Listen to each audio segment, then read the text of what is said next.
하나님께서 우리들에게 들려주시는 말씀은 느헤미야 3장입니다. 느헤미야 3장 1절에서 10절 말씀, 구약성경 729면에 있습니다. 느헤미야 3장입니다. 구약성경 729면, 느헤미야 3장 1절에서 10절 말씀입니다.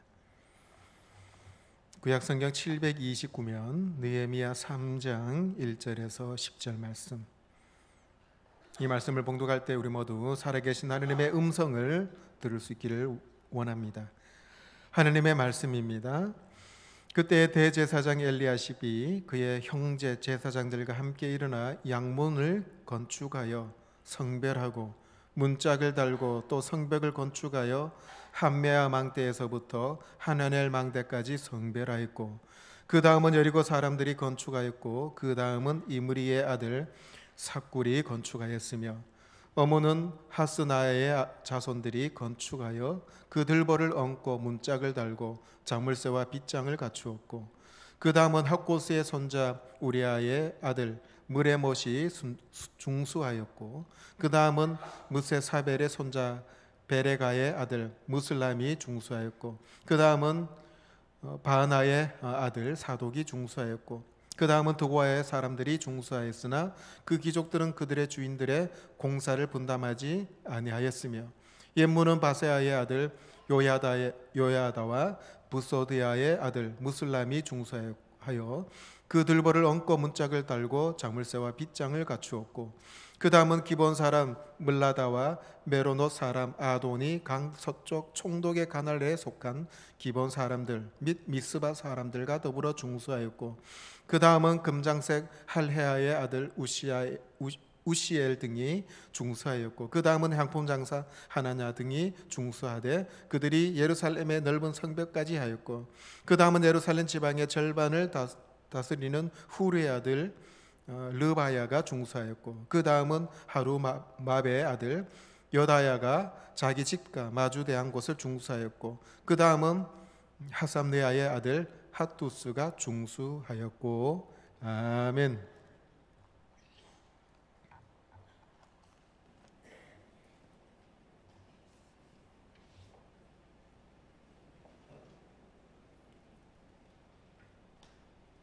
오늘 스크린이 안 보이죠? 네. 불편하더라도 우리 같이 예배를 드리면 좋겠고요. 또 오늘 본문이 느헤미야 3장인데 성경 이렇게 펼치고 같이 보면서 말씀 듣도록 하겠습니다. 기도합니다. 아버지 하나님, 하나님께서 복 주시기로 작정하신 성일에 저희들이 주님의 앞에 모였습니다. 이 시간에 오셔서 우리를 다스리시고 통치하시고 특별히 말씀을 통해서 하나님을 바라보는 이 시간 되게 하여 주시옵소서. 예수님의 이름으로 기도합나이다. 아멘. 부르즈 칼리파라는 건물이 있어요. 두바이에 있는데 지상 최고 높은 건물입니다. 162층이에요. 높이가 828m. 여의도 63빌딩의 3배 높이입니다. 건물 면적이 15만 평, 여의도 공원보다 더 넓고요. 잠실 종합운동장 56배의 면적을 자랑하는 건물입니다. 버즈 두바이 탑이라고 하는 이 부르즈 칼리파는 자랑스럽게도 우리나라 삼성물산이 주도적으로 건설한 건물이죠. 고속으로 운행되는 엘리베이터가 무려 54대가 있습니다. 일일 최대 투입된 인부가 9,000명에 달합니다. 그리고 총 공사 기간에 투입된 인부 연인원이 자그마치 850만 명이 이 공사에 투입되었죠. 그래서 꼭 한번 가고 싶은 곳입니다. 그런데요, 이 건물이 보유한 세계 기록이 여러 가지 있지만 전 그중에서 가장 놀라운 것은 뭐냐면 이 건물이요 3일에 한 층씩 올라갔다는 사실이에요. 3일마다 한 층씩, 가 건물 짓는 것도 아닌데 3일에 한 층씩 무리 없이 차곡차곡 올라갔다는 사실은 놀라운 일이 아닐 수가 없어요. 그렇다면 루즈 칼리파, 세계에서 가장 높은 건물, 이 건물이 완공되기까지 시간이 얼마나 걸릴 것 같아요? 얼마의 기간 동안에 이 162층 건물이 지어졌을까요? 60개월입니다. 60개월. 여러분 놀라지 않는데 60개월에 이 162층이 지어졌습니다. 자, 제가 건축과 관련된 문제 하나 낼게요. 여기 관련자도 계시는데, 과연 이 건축물은 얼마 동안 걸려서 지어졌는지 한번 추측해 보십시오. 지금으로부터 한 2500년 전이라고 생각해 보십시다. 2500년 전에 고대죠. 고대 사람이 75명이 모였어요. 75명이 큰 성벽을 건축하는데요, 4km에 달하는, 둘레가 4km 되는 성벽을 건축합니다. 높이는 6m예요. 그리고 두께는 1m 20cm, 길이는 4km. 그리고 사람들, 이 건축을 하려고 모이던 사람이 75명입니다. 그러면은 이 성벽을 얼마 동안에 지을 수가 있겠어요? 2500년 전입니다. 제대로 된 장비도 없었겠죠. 며칠 만에 이 건물을 지을 수 있을까요? 정답은 성경에 나와 있어요. 52일입니다. 52일 만에 길이가 총 둘레가 4km, 성벽 두께는 1m 20, 높이가 6m나 되는 성벽을 52일 만에 지어졌습니다. 여러분, 이건 기적이 아닐 수가 없어요. 이런 기적적인 건축물을 주도적으로 이끄는 사람이 바로 느헤미야입니다. 느헤미야는 바벨론 침략으로 철저하게 파괴된 성벽을 다시 중수했습니다. 바벨론이 침략을 해서 성벽을 무너뜨렸는데 142년 동안에 쓰레기 더미처럼 그냥 쌓여 있었던 그 무너진 성벽, 52일 만에 느헤미야는 75명과 그와 관련된 사람들이 이 성벽을 다시 세웠습니다. 세계적인 권위가 있는 건축상이 있다면 그 상을 받을 만큼 아주 놀라운 건축이 아닐 수가 없지요. 그렇다고 날림 공사도 아니었습니다. 느헤미야는 페르시아 제국의 아닥사스다 왕의 술 맡은 간원장이었어요. 술 맡은 간원장이면 최고의 위치에 있는 자리거든요.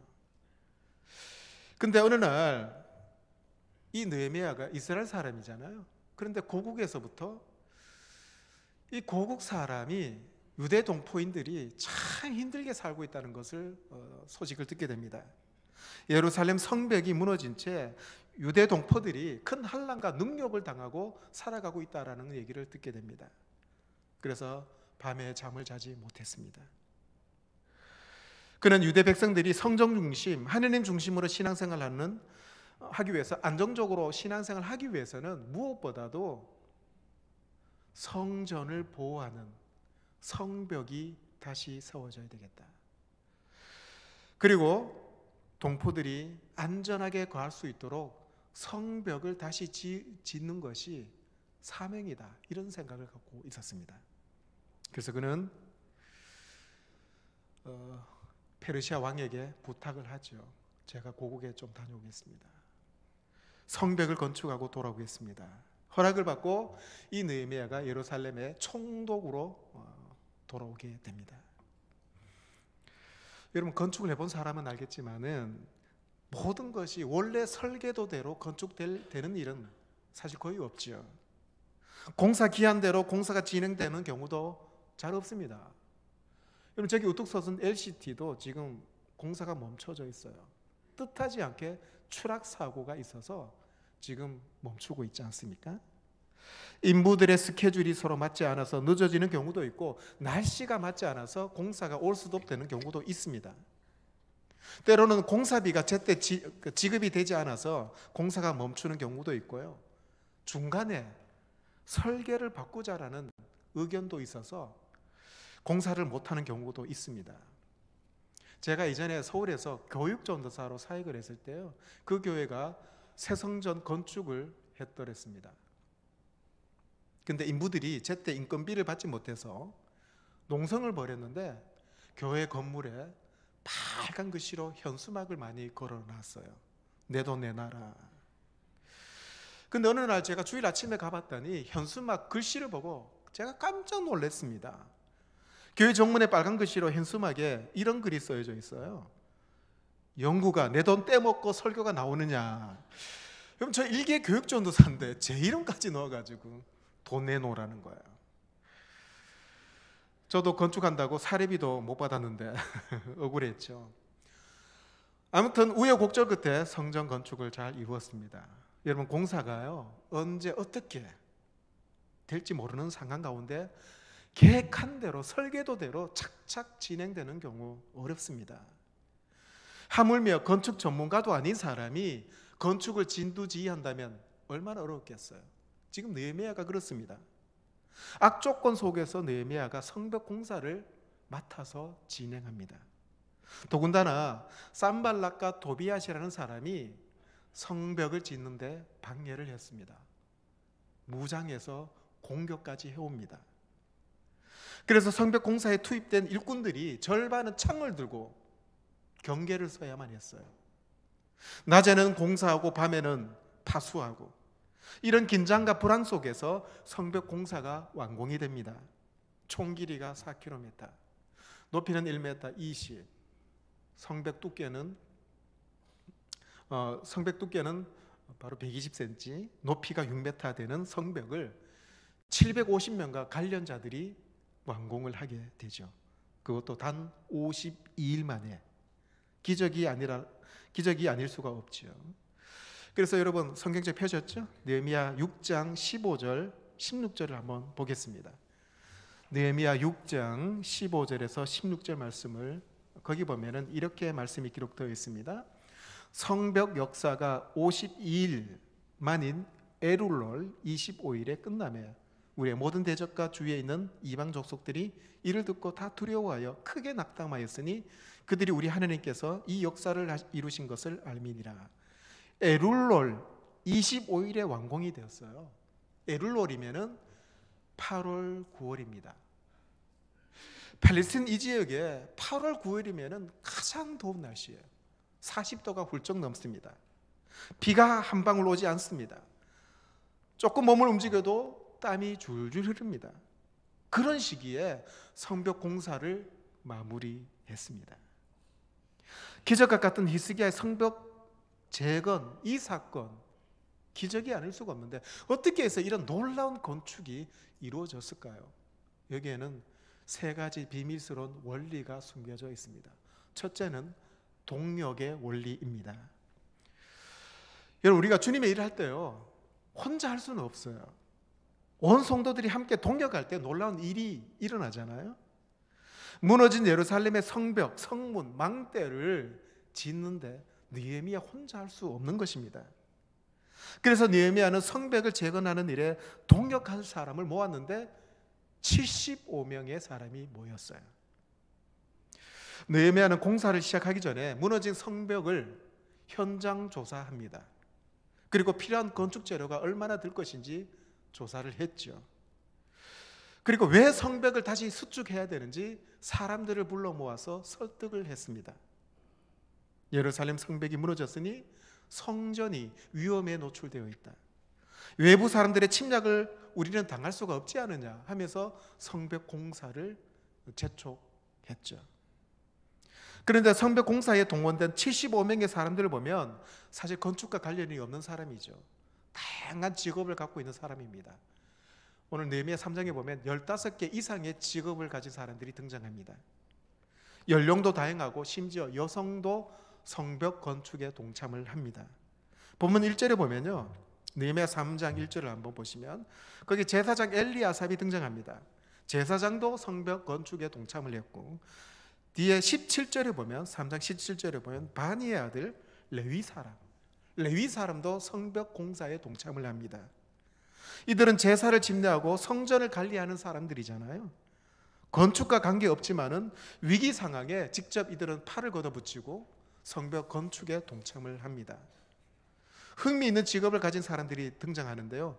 한번 8절 보십시오. 3장 8절에 보면 그 다음은 금장색 할레야의 아들 오시엘 등이 중수하였고 그 다음은 향품 장사 하나냐 등이 중수하되 기록되어 있죠.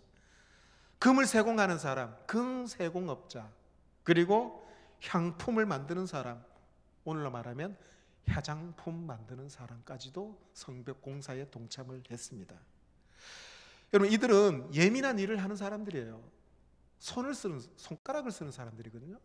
근데 그럼에도 불구하고 성벽 건축을 위해서 거친 벽돌을 집어들었습니다. 향품 장사 하나냐, 오늘날 표현으로 하면은 화장품 파는 아줌마예요. 요즘 남자들도 화장품 팔잖아요.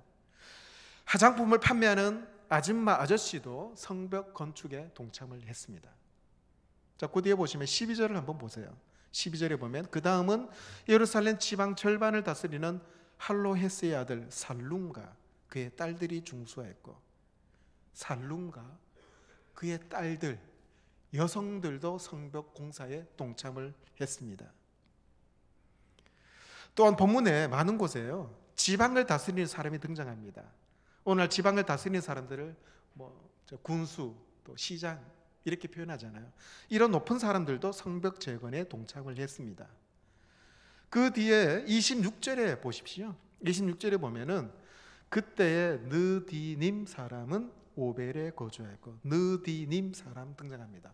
이 사람은 누구냐면은 전쟁 포로예요. 전쟁 포로자. 근데 전쟁 포로된 자들이 성전에 잡일을 하기 위해서 잡일을 하는 사람인데요, 이런 느디님 사람, 이 사람도 역시 성벽 건축에 동참을 했습니다.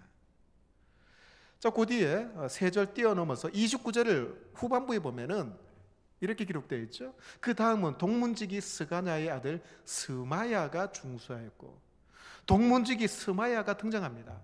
영어로 말하면 게이트 키퍼예요. 쉬운 말로 하면 경비 아저씨입니다. 수위 아저씨. 이 사람도 당당히 성벽 건축에 이름을 내었습니다.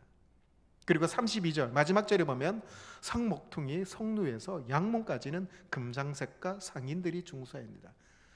상인들, 사업하는 사람들도 성벽 공사에 동참을 했다는 거예요.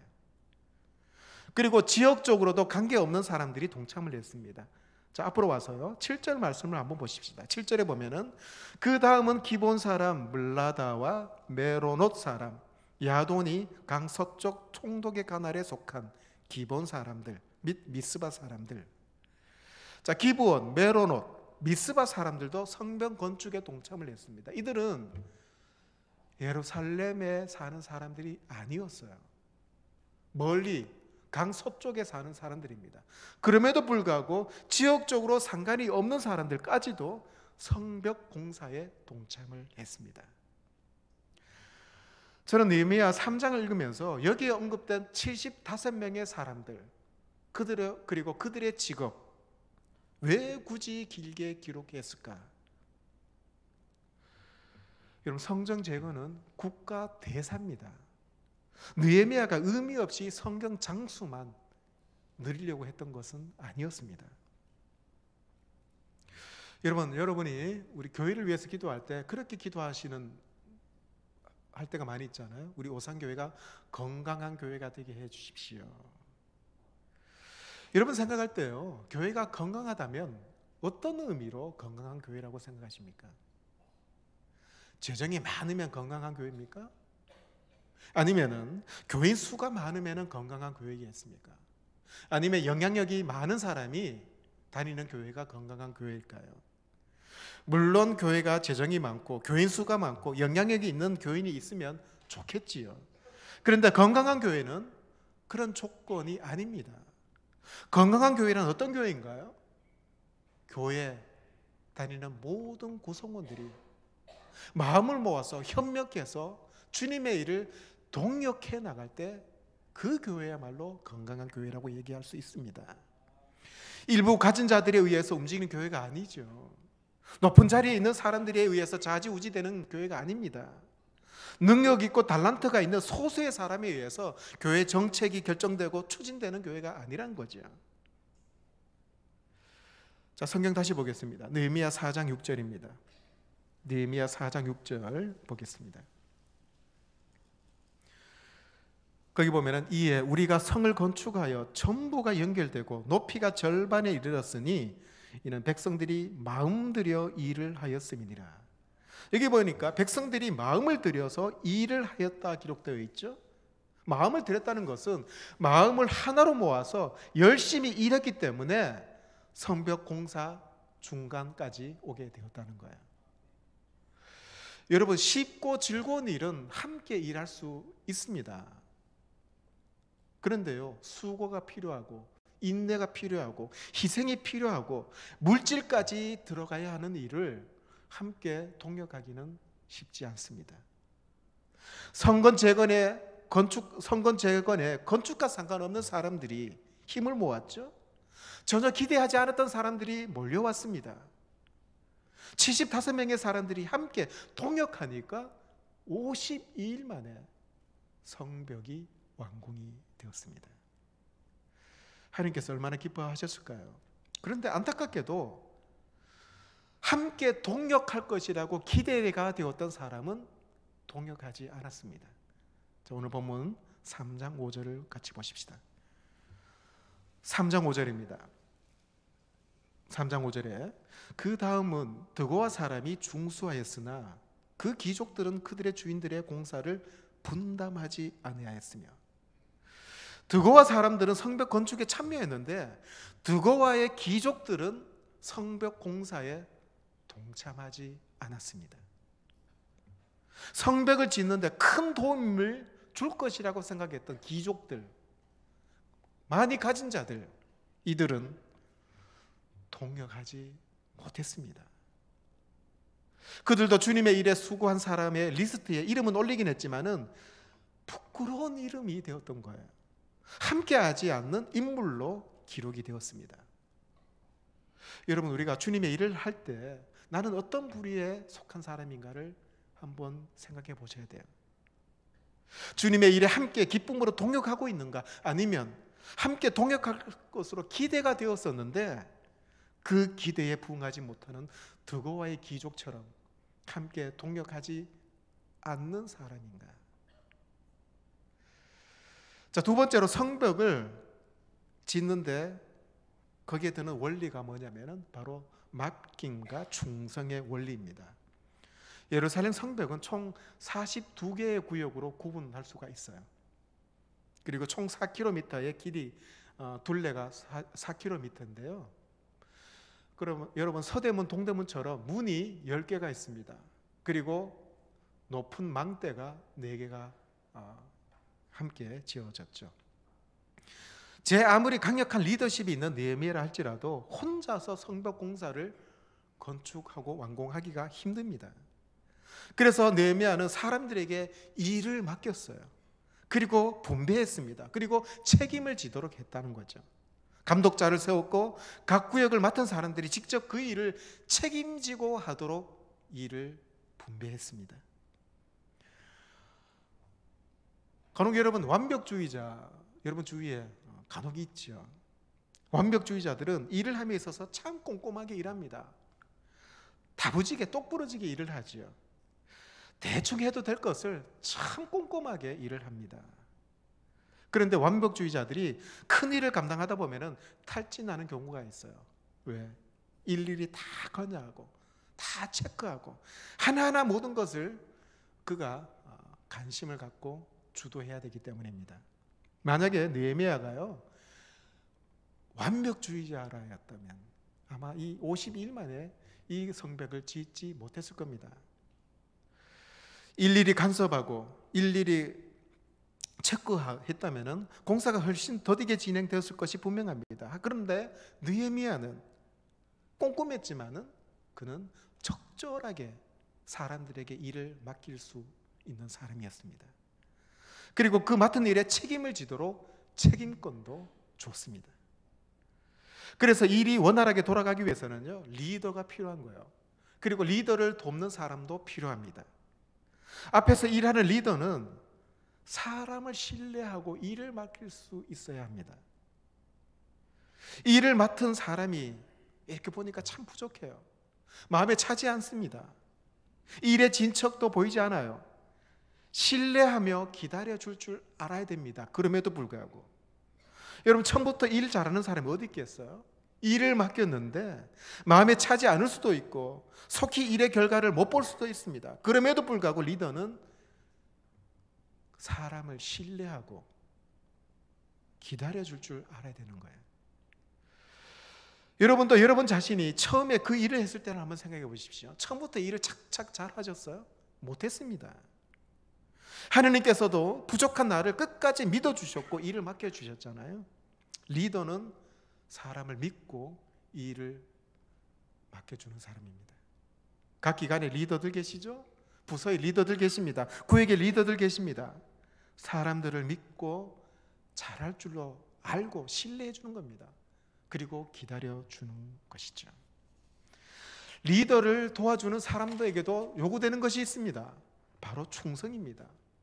일을 맡았을 때 좀 부족해도 괜찮습니다. 그런데 충성하지 않는다면 일이 되지 않아요.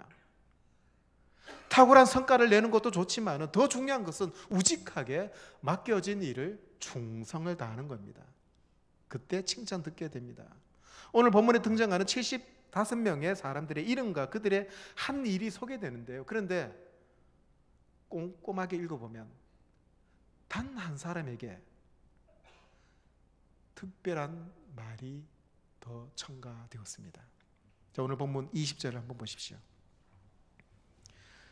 느헤미야 3장 20절에 이렇게 기록되어 있습니다. 그 다음은 삭배의 아들 바룩이 한 부분을 힘써 중수하여. 다른 구절에는 그냥 중수했다 이렇게 나왔는데요, 삭배의 아들 바룩은 중수했는데 그냥 중수하지 않고 힘써 중수했다 기록되어 있습니다. 말은 두 마디지만 여기에 놀라운 말씀이 있습니다. 힘써 중수했다는 것은 어원적으로 스스로 몸을 불살랐다, 격렬한 열정으로 일했다라는 뜻입니다. 바룩은 성벽 재건을 위해서 자기의 몸을 불살랐다는 거예요. 자신이 할 수 있는 최고의 열정을 가지고 참여했다는 겁니다. 누가 강요해서 너 이거 좀 지어라 이렇게 얘기하지 않았는데 바룩은 자기 스스로 힘써 중수했다 말씀하고 있습니다. 여러분, 주님의 일은 혼자 할 수 없어요. 하느님께서 나에게 주님의 일을 맡겨주셨던 것처럼 나도 사람들에게 일을 맡길 줄 알아야 됩니다. 느헤미야처럼 일을 누군가에게 맡겼으면 믿고 신뢰할 줄 알아야 되죠. 기다릴 줄 알아야 됩니다. 그리고 일을 맡은 자면은 충성을 다해서 그 일을 하는 거예요. 그러면 놀라운 역사가 나타나게 됩니다. 자, 성벽 공사를 하는 원리, 세 번째 원리가 뭐냐면은 은혜의 원리입니다. 성벽 재건에 참여한 사람들은 받은 바 은혜대로 동참을 했죠. 형편과 처지에 따라서 감당한 몫이 다 달랐습니다. 자, 앞으로 와서 1절에 보시면은 대제사장 엘리야십이 그의 형제 제사장들과 함께 일어나 양문을 건축했다 기록했죠. 대제사장이 양문을 건축했습니다. 양문, 양, 하나님 앞에 바쳐지는 제물, 그 양을 얘기합니다. 제사장들이 제물인 양을 가지고 출입하는 문이 양문입니다. 이 문의 용도를 누구보다도 잘 아는 제사장이 그 문을 설립했습니다. 여러분, 그 뒤에 3절에 한번 보십시오. 3절에 보면 어문은 하스나의 자손들이 건축하였다. 어문이 뭡니까? 고기예요, 고기. 피시 게이트. 생선이 이 문을 통과해서 시장에 팔렸다는 거예요. 하스나의 자손들이 어업에 종사하는 사람들인데 이 어문을 만들었습니다. 그리고 많이 뛰어넘어서 13절을 보십시오. 13절에 보면 골짜기 문은 한운과 산호아의 주민이 중수하여 문을 세우며 문짝을 달고 자물쇠와 빗장을 갖추고 또 북문까지 성벽 1000규빗을 중수하였다. 여러분, 한운과 한호아라는 사람은 성벽을 1000규빗 만들었습니다. 1000규빗이면 450m예요. 4km에서 450m면은 꽤 긴 구간입니다. 그런데 이 사람들이 받은 바 은혜에 따라서 그 성벽을 중수했습니다. 그런데 그렇지 않는 사람들도 있었어요. 자신이 살고 있는 집과 마주한 짧은 부분을 담당하는 사람들도 있었습니다. 어떤 사람은 불결한 문을 건축한 사람도 있었어요. 자, 14절을 보겠습니다. 자, 14절에 보면 분문은 벳학게렘 지방을 다스리는 레갑의 아들 말기야가 중수하였다 나와 있죠. 여러분, 분문이 뭔지 아세요? 사람의 그리고 짐승의 배설물입니다. 쉽게 표현하면 똥문이라는 거예요. 더러운 것이 출입하는 문이 분문입니다. 레갑의 아들 말기야가 이 분문, 똥문을 세운 것이에요. 그는 왜 나는 불결한 곳에 맡아서 일을 해야 되는가? 불만을 내세우지 않았습니다. 그는 제사드릴 양과 염소가 드나드는 양문, 말을 탄 사람들이 성내로 들어갈 때 이용되는 마문, 물을 기르는 샘문, 그런 문을 만들고 싶지 왜 않았겠어요? 느헤미야가 말기야에게 배설물이 배출되는 성문, 그 분문을 건축하라고 했을 때 왜 내가 그 더러운 똥문을 만들어야 됩니까? 얘기하지 않았다는 거예요. 말기야는 자기에게 맡겨진 일을 다른 사람들의 일과 비교하지 않았습니다. 묵묵히 순종했죠. 하느님께서 주신 은혜대로 주님의 일을 감당하면 되는 것입니다. 마태복음 25장에 보면은 바로 그 달란트 비유가 나오잖아요. 5달란트 받은 사람은 받은 대로, 2달란트 받은 사람은 받은 2달란트대로 일하면 되는 거예요. 그런데 1달란트 받은 사람은 다른 사람을 자꾸 봅니다. 왜 나는 5달란트, 2달란트 받지 못했는가? 왜 나는 한 달란트인가? 그렇게 비교를 하면 하느님 앞에 책망을 받는다는 겁니다. 하느님 앞에 받은 바 은혜대로 충성하면 되는 거예요. 그러면 잘했다, 신실한 종아 칭찬을 듣게 됩니다. 여러분, 주님 앞에 내 솔직한 모습을 한번 보십시다. 과연 나는 하느님께서 나에게 주신 은혜대로 하느님을 섬기고 충성하고 있는가? 하느님 앞에 부끄럽지 않은 모습으로 마음과 정성을 드리고 있는가? 시간을 내고 물질까지 부끄럼 없이 드리는 내 모습이 있는가 없는가? 혹시 다른 사람들과 비교하면서 침울해하고 있지는 않은가? 그럴 필요 없다는 거예요. 하느님께서 주신 은혜대로 담당을 하고 순종하면 칭찬을 받게 된다는 겁니다. 여러분, 우리는 성벽을 공사하는 것처럼 주님의 일을 감당할 때 3가지 원리를 꼭 기억해야 됩니다. 모든 사람이 함께 동력하는 동력의 원리, 그리고 앞에서 일하는 리더는 신뢰하고 기다려주는 맡김의 원리, 일을 맡은 사람은 충성을 다하는 것, 그리고 하나님께서 나에게 주시는 은혜대로 감당하는 은혜의 원리, 이 3가지가 성벽을 이루었던 것처럼 하나님께서 나에게 맡겨주신 주님의 일을 감당할 수 있는 원리들이죠. 저는 오늘 설교를 준비하면서요, 느헤미야 3장의 말씀을 여러 번 읽어봤습니다. 참 재미없어요. 마태복음 1장 족보처럼 읽기 힘들었습니다. 1절부터 32절까지 사건이 없어요. 나와 전혀 관련 없는 사람들의 이름만 기록되어 있습니다. 어저께 선거관리위원회에서요, 선거 출마자들을 위한 홍보 자료를 우편물로 보내왔더군요. 굉장히 두꺼웠어요. 여러분도 받아보셨죠? 거기 보니까 출마한 사람이 참 많았습니다. 조금 보다가 던져버렸습니다. 하지만 만약에요, 그 출마자 중에 가족이 있다면, 친척이 있다면 제가 쉽게 그 출마자들 홍보용 그 책자를 버렸을까요? 그렇지 않습니다. 나와 관련이 없는 리스트는 관심이 없습니다. 그런데 대입 시험을 치른 수험생, 입사 시험을 치른 취준생들이 있다면 상황은 다르죠. 합격 게시판에 이름을 얼마나 꼼꼼하게 살펴보겠습니까? 한 사람 한 사람 이름을 확인합니다. 가나다라 순으로 혹시 내 이름이 빠졌나 없나, 들어있는가.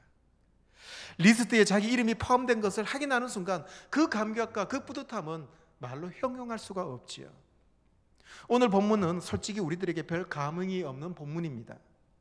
그러나 당사자들이나 그 후손들은 이 리스트를 보고 얼마나 자랑스러웠겠어요? 성경에 이름이 기록된 것만큼 큰 영광이 어디 있겠습니까? 느헤미야가 성벽 재건에 동참한 75명의 사람들의 이름을 할 일 없이 기록했을까요? 그렇지 않습니다. 오늘 본문 3장 1절에서부터 32절에 사람들의 이름과 반복해서 등장하는 단어가 나와요. 그 다음, 그 다음. NIV 성경에는 next to him 이렇게 표현되어 있습니다. 그 다음, 그 다음. 이 말이 무려 28번이나 등장합니다. 성벽을 중수하는 75명의 사람들의 이름들이 그 다음, 그 다음 이 말로 열거가 되어 있죠. 여러분, 오늘 본문은 32절로 끝나지만은 하나님께서 주님의 일을 감당하기 위해서 또 다른 사람, 그 다음 사람을 찾고 계십니다. 그 다음, 그 다음. 여러분, 그 다음에는 내 이름이 기록되어야 되지 않을까요? 사람들도 일을 맡길 때 리스트를 작성합니다.